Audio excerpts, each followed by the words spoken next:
If you've been scrolling through endless reviews, watching video after video, and still can't decide which home golf launch monitor actually makes sense for your game, this review is here to clear that up.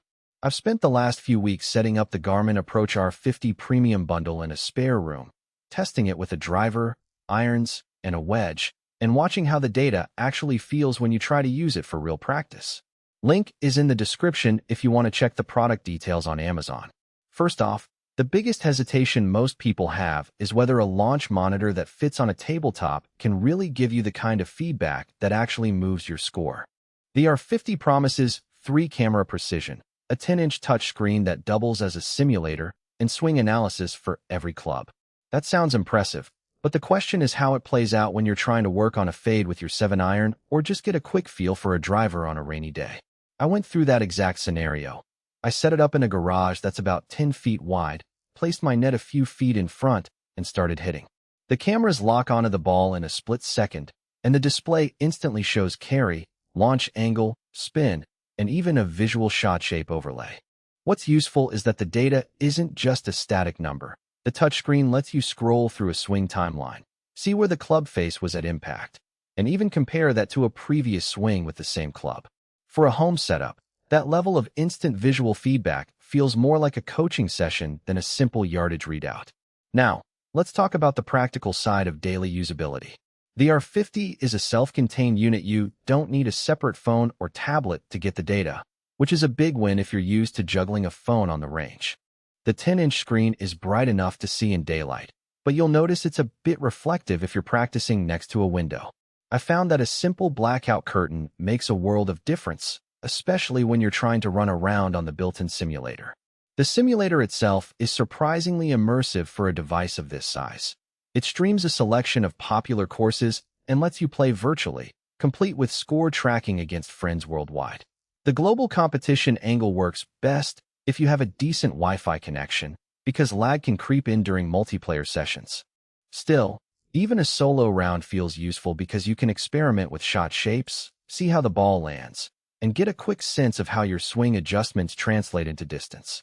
One of the strengths that stands out in real-world use is the comprehensive swing analysis. I've owned a couple of simpler launch monitors that only gave me distance, but the R50 breaks it down by club, so you can see that your driver is consistently spinning at 2,600 revolutions per minute, while your 9-iron is hovering around 4,500 revolutions per minute.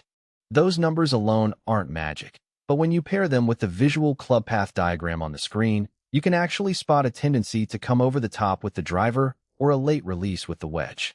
Over a week of focused practice, I trimmed about 5 yards off my driver distance simply by adjusting my grip and seeing the immediate impact on the spin reading.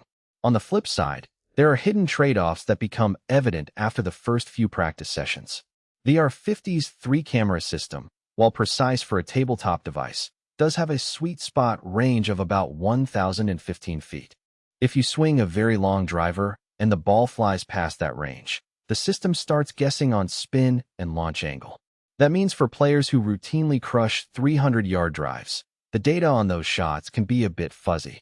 It's also worth noting that the unit requires a fairly flat surface. Any wobble on the table translates into jitter in the camera tracking, which can be frustrating if you're setting it up on a wobbly desk. The bundle includes a launch mat and net, but the net's height is fixed at 10 feet. If you're working on a high ball trajectory or a deep driver, you may need to raise the net yourself. Otherwise, you'll be cutting off the ball early and losing the full data set. Who should buy the Garmin Approach R50 Premium? If you're an intermediate golfer who spends a decent amount of time at home or in a private indoor space, and you want data that goes beyond how far did it go, this bundle is a solid middle ground. It's especially useful for anyone who enjoys the gamified aspect of competing with friends online, because the built-in leaderboards keep practice engaging.